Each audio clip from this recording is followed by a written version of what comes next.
At the end of our small group, Sarah approached us with a huge smile on her face. She reached out and said, "This is for you and Christy." In her hand was a beautiful handmade invitation.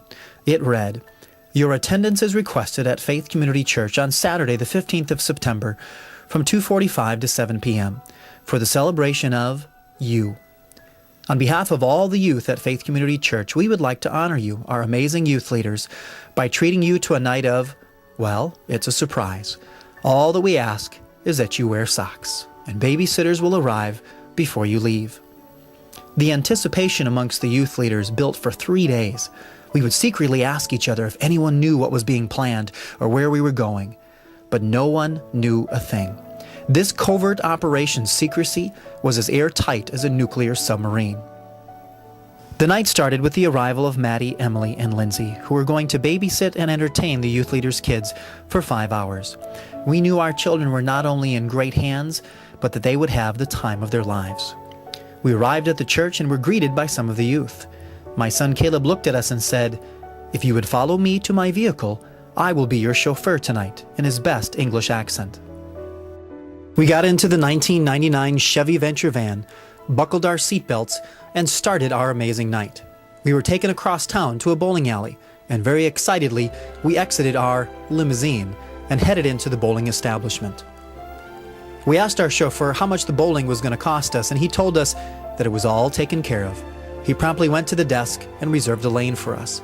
He then pulled out an envelope filled with paper bills and lots of change and paid for our bowling. The youth had taken up a collection to pay for our night of fun. For the next hour and a half, we bowled, we laughed, we had some good-natured ribbing over our bowling techniques, and we just enjoyed each other's company. When the bowling was done, our chauffeur drove us back to the church. We arrived safely, besides the fact that our driver received his license just 2 months before this. We were greeted at the door by Anna and Miranda. As soon as we walked in the door, we saw that the students had posted photos of things that had happened this past year in youth ministry, along with some photos of the youth leaders. We were so touched and took a long time to look at all the photos on the walls. We were then ushered into the youth room. The youth had put down a runway of Christmas lights to guide us up onto the stage, where they had beautifully decorated tables set up for us. An elegant red tablecloth with a gold runner down the middle covered the table, and there were golden plates with handmade name placards next to them. They even had candles on the table. There were little hand-decorated glass jars by each of our plates, but we were told that we could not open them yet. We were in absolute awe of the thought and work that had gone into everything, especially the attention to detail. We finally settled down into our chairs after taking photos of everything. Out from the kitchen walked our young waiter named Cody, tie and all. He approached our table, welcomed us to Cafe Faith, handed us our menus, and asked what we would like for our beverages.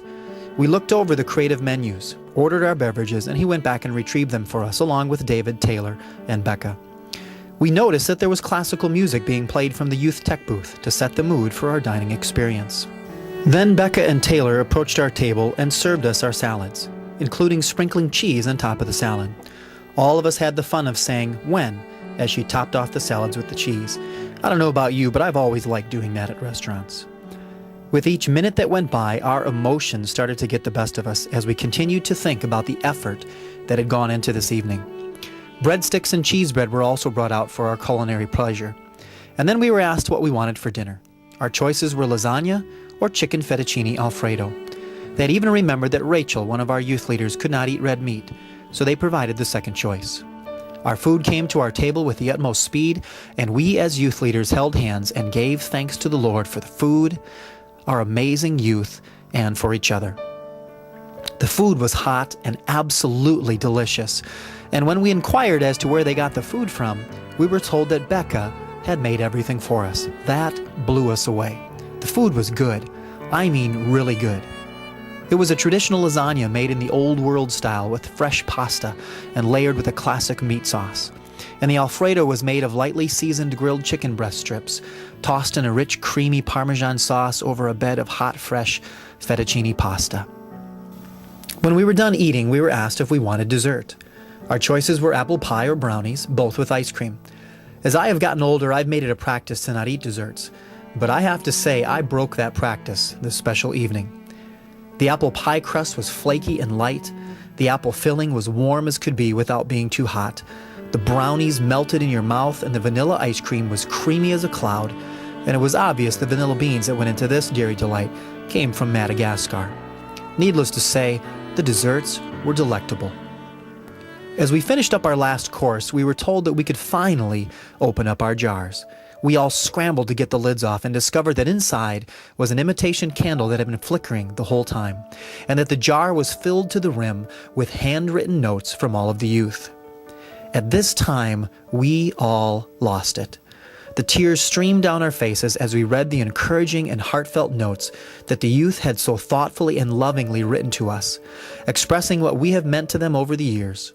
The kind of letters that you don't rush through, but instead you savor every pen stroke, every word, and every sentence. There is nothing, absolutely nothing, that is more uplifting than reading a handwritten note from someone expressing what you mean to them. It was an incredibly encouraging and humbling experience. Then all of the youth came out of the kitchen, including Amber, who was the mastermind behind this idea. They came up on stage and joined us. Each youth leader took the time to express their thanks and appreciation to the youth, and as each leader finished with what they were saying, the youth surrounded them in group hugs. Then we just hung out with the youth for the next couple of hours. We even tried to help them clean up, but we were sternly told that we were not to lift a finger. Don't tell anyone, but when no one was looking, I lifted my finger up in the air, twice. Everyone should have a day like this in his or her life. A day where everything is right in the world. A day where you feel like you have made a difference in people's lives, and they care enough to not only let you know that they love you, but they go to great lengths with attention to detail. I love youth ministry. I know that God created me to work with youth, and I can't imagine ever doing anything else. However, any ministry-related job is hard, very hard.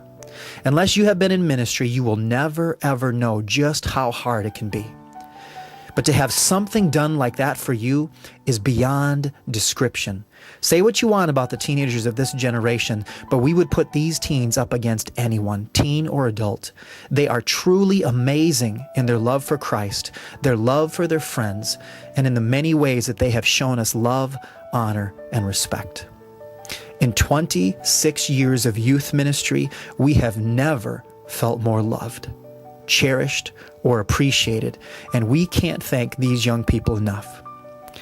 So thank you, Amber, Anna, Becca, Caleb, Cody, Connor, David, Emily, Lance, Lindsay, Maddie, Miranda, Rebecca, Sarah, and Taylor. Your incredible thoughtfulness will never be forgotten, and we pray that the Lord blesses your socks off for the way that you have honored us this past weekend.